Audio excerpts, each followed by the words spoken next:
Today's movie is a special request from Patreon supporter John T, who asked me to review the movie The Black Scorpion, which according to this poster is suitable for adults only? Okay, I would ask what's with these 50s monster flicks advertising themselves as if they're porn movies, but the woman on this other poster does kinda look like she wants to fuck this thing, so who knows, maybe they're telling the truth this time.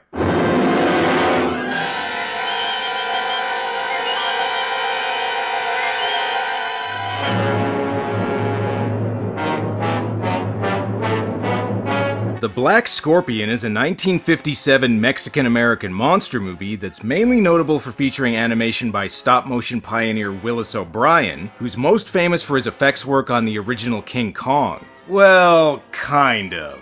O'Brien is listed as the effects supervisor while most of the actual animation was done by Pete Peterson, but O'Brien is usually the one who gets the credit for the movie. I don't know what O'Brien's supervisor role entailed exactly, but for the other guy's sake, I hope it was more than just going, "You animate the scorpions, Pete, I'll watch." It was also one of the first movies ever riffed on Mystery Science Theater 3000. Well, your film today, Joel, is called Black Scorpion. It's filled with blue screen action and jerky monster movement, but at least there's no recognizable talent in it. So that must mean it's a huge turd, right? Well, actually no. Compared to most of the movies riffed on that show, and a lot of the ones featured on this one, it's actually pretty good. I mean, it beats the hell out of this battleship-sized turkey. So, like a lot of 50s monster movies, it opens with stock footage, except this time it's of a volcano and not nuclear test footage. For centuries, the prayers of Mexico's peasants have been their only shield against the devastating furies that have wrecked their homes and destroyed their lives. Damn, if you consider getting earthquake insurance, that might be a little more helpful. Not only is this volcano spewing lava, but the opening title is in there too. Anyway, our main characters are Doctors Hank Scott and Arturo Ramos, two geologists sent to study the volcano. Well, there she is. Yeah.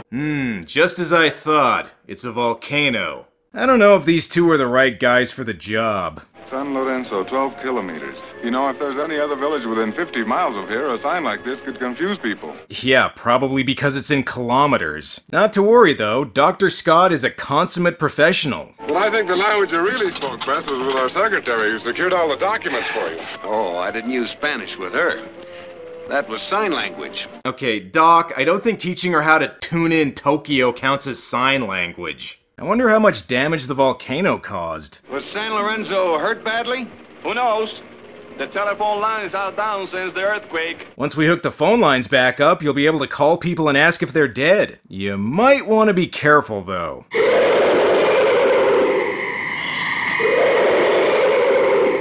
What the devil was that? I don't know. Don't worry, it's a 50s sci-fi movie and we're still only a few minutes in. There's no way they're gonna show the monster yet. Hank and Arturo make a stop at a farmhouse, only to find it abandoned and partly destroyed. Clearly the culprit is either a giant monster, or Old Man Rodriguez had way too much cerveza before driving home. Calling 511. Do you read me? Sergeant Vega, do you read me? Hello, do you read me? 511. I read you, Sergeant Vega. Man, these two are really lucky everyone in Mexico only speaks English. Well, we're not doing any good here, pal.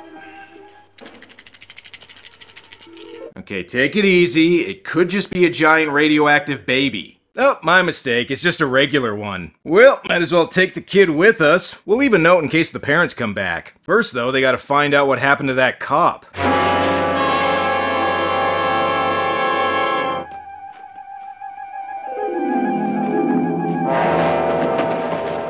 Nah, I stand by my original theory. I think he just had too much to drink. He's fine. See, look, he's still breathing. Turns out something's been terrorizing a nearby village, and the local priest has some theories on what it is. The first Sunday after the eruption, various of the congregation were not in church. Then the Tiburcio family simply vanished. The farm, as you had described, ravaged as by some giant being. Okay, just because you're in Mexico doesn't mean it's a bean going around killing people. And that's not his only theory. Father, what about that story about the demon bull? Oh, the demon bull is a symbol of evil among many ancient civilizations. Again, it's not a demon bull either, although if there is a 50s monster movie about a killer bull, I should probably do that one too someday. Well, these two better get back to work. Arturo's got to be in a Lone Ranger movie before nightfall. These two are in luck. While surveying the volcano, they spot none other than Mara Corday. Or at least her male stunt double, anyway. You may remember Mara Corday from some of the other 50s monster movies I've done on this show, like The Giant Claw and Tarantula. Back in the 50s, if you were in a giant spider movie, you were contractually obligated to also do a giant scorpion one. Mara plays Teresa Alvarez, a local Mexican cattle rancher. Okay, sure. Wouldn't be the most unbelievable 1950s casting ever. Uh-oh, if that's a scale he just found, then I think I know who's responsible for all this. Hey Brandon, when's the next Godzilla video? It's coming, alright? Just be cool. Would you mind turning back and taking me to San Lorenzo? Be glad to. I can see why Hank's so eager to help her out. Mara Corday's so hot, all the guys have to take off their hats to cover their boners. I'm not sure how authentic she is, though. Senorita Teresa, I understand you need I say only this, muchachos. I've known you all for all my life. Many of you were born at Metaplores. You're from California, which I guess technically used to be Mexico, but you get what I'm saying. Meanwhile, a local doctor has some news about the policeman they found. Sergeant Vega, who lived doing his duty and who may perform a greater one now. I can sell his organs on the black market and get a better lab. Turns out the sergeant was poisoned. Either that or he got a bad case of E. coli. But I believe, for many reasons, that this is an organic poison. The venoms of the snakes, the wasp spiders. Well, out with it, Doc. Which giant radioactive animal are we dealing with here? And in case you didn't know what country we're in... And this pure alcohol. And this distilled water. And this tequila. But what's the tequila for? Well, in your country, I believe you call it the coffee break. Mexico! As if they didn't have enough problems. Looks like somebody just set fire to this giant anthill with a giant magnifying glass. Oh well, at least Mara Corday's got some sweet digs, even if she does use child labor. And because Mara seems to be the only woman around for miles, I guess that means these two are love interests now. You know, you're making it very difficult to think about settling down to work. Might be very bad if I stopped thinking about work altogether and just started concentrating on pleasure. You know I'm married, right? Okay, talk to you later. No time for romance. Arturo's got something important to show him. Hold it up against the light. That's fantastic, Doc. Why, there's a scorpion trapped in there. I think whatever's going around killing people is probably a little bigger than that. I gotta say though, the scorpion effects in this movie actually look pretty real. You know, I could throw this scorpion out the window and then we'd really be alone. No. Let him watch. We're now over half an hour in, which means enough time's gone by for us to see the movie's monsters. And unlike a lot of other 50s monster flicks I've done on this show, the effects here are actually pretty effective. Or at least they were until they cut to that goofy face shot. I mean, have you ever seen a scorpion's face close up? They're fucking terrifying. What's weird about this is that the scorpion models used for the stop motion are actually pretty realistically designed, so whenever they cut to these googly-eyed face shots, it's kinda jarring. I can't really complain though. Not only is this not the silliest 50s monster I've ever seen, it's not even the silliest Mara Corday movie monster ever.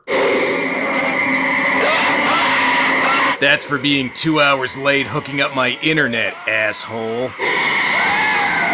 All in all, the scorpion doesn't seem that bad. Look, he's going after this movie's Kenito. Mara tries calling for help. Unfortunately, I think she dialed Alexander Graham Bell's number. Listen everybody, praying doesn't seem to have worked out very well for you so far. You should probably just run.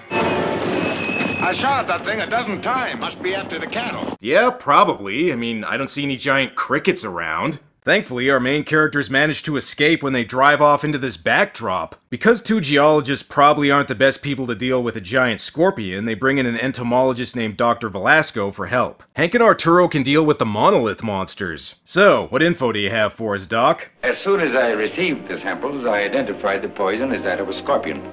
Yeah, we kinda already figured that out, Doc. What else you got for us? Now, you're probably expecting the explanation for the giant scorpions to be that they were created due to nuclear testing or radioactivity, but they're actually prehistoric scorpions that were lying dormant for millions of years and were awakened by the volcano erupting. Huh, what do you know, a 50s monster movie that doesn't use radiation as a plot device. Clearly there's only one way to deal with this threat. They need to make a giant boot to step on him with. That is, unless you have any ideas, Doc. What weapon do you intend to use? Gas. Poison gas. Ah, you're gonna fumigate him. Good idea. It has been proved effective against normal species. Let us pray it works against the Scorpion Eater Rex. If it does not, may God help all of you. Okay, thanks for the reassurance, Doc. Mara decides to come along and help find the Scorpions because, hey, she is the female lead after all. I want to go with you. I want to do a job. Don't bring the kid. Don't worry, Juanito. We'll get together again. Alright, Juanito, you gotta stay home, but I'll let you know if we find any giant turtles out there, okay? Now that the kid's taken care of, our heroes go to the volcano and find a pit where the Scorpions may be coming out of. Looks like they'll have to go down there and investigate and— oh, god damn it! I'm a stowaway. Look, Juanito, do me a favor, will you? And just stay out of the way. Hey, I got a better idea. How about you just send his ass home? Hank and Arturo are chosen to investigate the cave, mainly because the only chemical suits they had were in their size. Hank, you don't have to do it. Neither of you. It's not your responsibility. Whose responsibility is it? Come on, babe, we're geologists. It's part of our job to look for giant prehistoric scorpions. But before they go...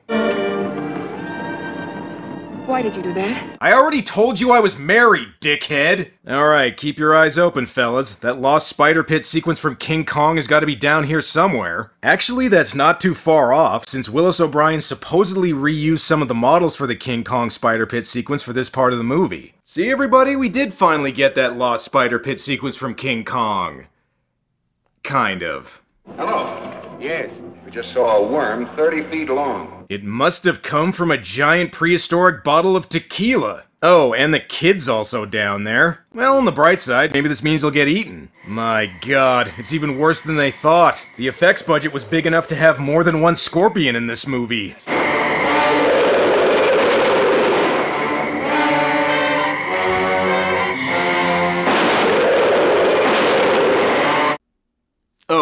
I have nothing to add here. It's just, after doing stuff like the giant claw, seeing 50s monster effects that are well done is actually kinda nice. Although again, the close-up shots kinda take you out of things a little bit. Alright, pal, this movie's called The Black Scorpion, which means there's no room for worms, got it? By the way, if you're wondering why the title of the movie isn't plural, it's probably because there's also a Scorpionzilla in this movie. That's how they kill each other, that weak spot in the throat. Yeah, or the other scorpion's a lot bigger and just stung it. And sure, Juanito, wander around and possibly endanger the others trying to save you, you disobedient little shit. Yeah, surprise, motherfucker. There's still more King Kong leftovers down here. Look, just leave him alone, fellas. This is probably the only way he's gonna learn.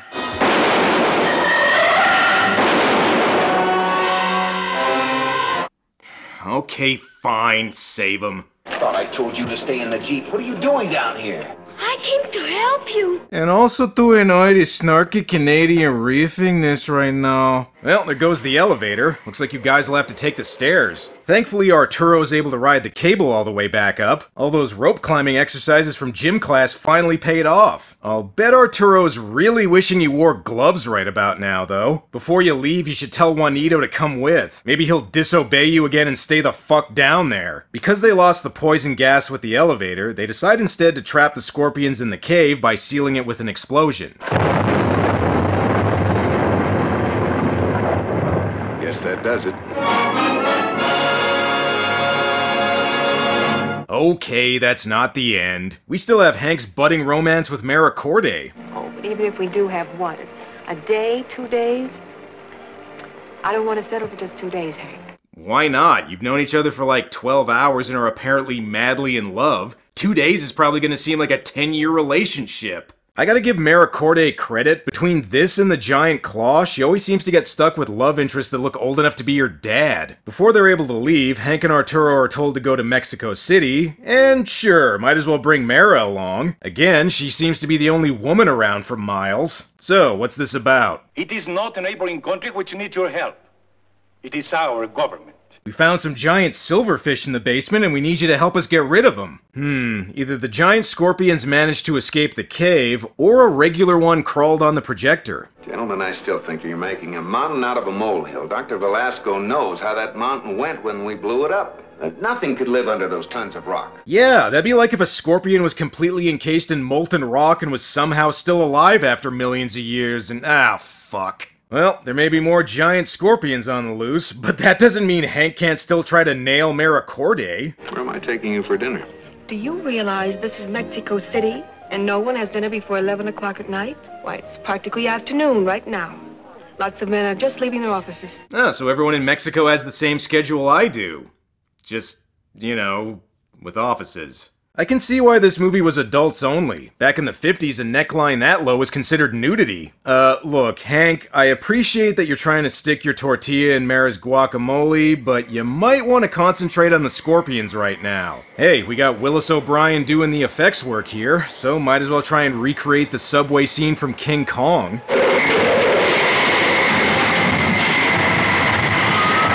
See, now, if these people had just taken a plane, this wouldn't be happening to them right now. Actually, never mind, then they'd have to worry about something much goofier looking. The express train from Monterrey has been derailed outside of Mexico City. There are eyewitness accounts which state that monster scorpions have swarmed around the wreckage. Right now, Hank's thinking, damn it, I hate it when I get cock-blocked by scorpions. Lucky for him, the big one makes it so he has less work to do since it kills all of the smaller ones. So I guess that means the title's accurate now. Alright, I'm fine with you killing the other scorpions, but you better leave Auntie alone. The big one makes its way to Mexico City. Hopefully these guys have a plan. President Mexican Vincent Price here is depending on him. Meet us in front of the stadium with the weapon and generator. But what kind of weapon? I hope it is a weapon. Just now it is only a prayer. Well, actually, to tell you the truth, it's just the Bible from my hotel room. I have no idea what to do. Okay, they really plan to lure the scorpion into a stadium and kill it with a... what is this thing? Attached to the projectile is a copper wire. Then the insulated wire which leads to the cable and the generator. It should give 600,000 volts. So, a bug zapper. Got it. Look alive, boys. We gotta get this meat ready for the celebratory barbecue after we kill this thing. The movie's finale is where the low budget really starts to show, since it features a lot of repeated footage and some not very good matte shots. But it is nice to see a Willis O'Brien-made giant scorpion attacking tanks and helicopters once it reaches the stadium. Okay, time to take this thing out. You missed! Idiot! I won't miss this time. Double idiot! Alright, if you want something done, you gotta get the first build actor to do it. Oh, shit! Listen, I wouldn't get too close to the scorpion. He's not actually dead. He's just really tired after a long day of rampaging. And so, the day was saved. That is until they find out the volcano also unleashed some giant cockroaches in The Day of la Cucaracha. So that's the Black Scorpion, and like I said at the beginning, it's actually not that bad. It still has some of the problems a lot of 50s monster flicks have, like some overly talky scenes and a romance subplot that feels shoehorned in, not to mention thinking this kid was a good idea. But the main thing that makes it worthwhile is Willis O'Brien's stop-motion effects. And while they're not as good as what Ray Harryhausen was doing at the time, they're still way above average for a 50s sci-fi movie. At least if you don't count the face shots, that is. This isn't good enough to rank as one of the best 50s monster flicks ever, but it's far from the worst. And for stop-motion fans, it's an entertaining watch. I am a little surprised, though, that this is the version that got the adults-only rating, and not the one where the scorpion is apparently a sexy leather-clad woman. I guess we'll see how long until I get to that movie. Well, that's all for now. Until next time.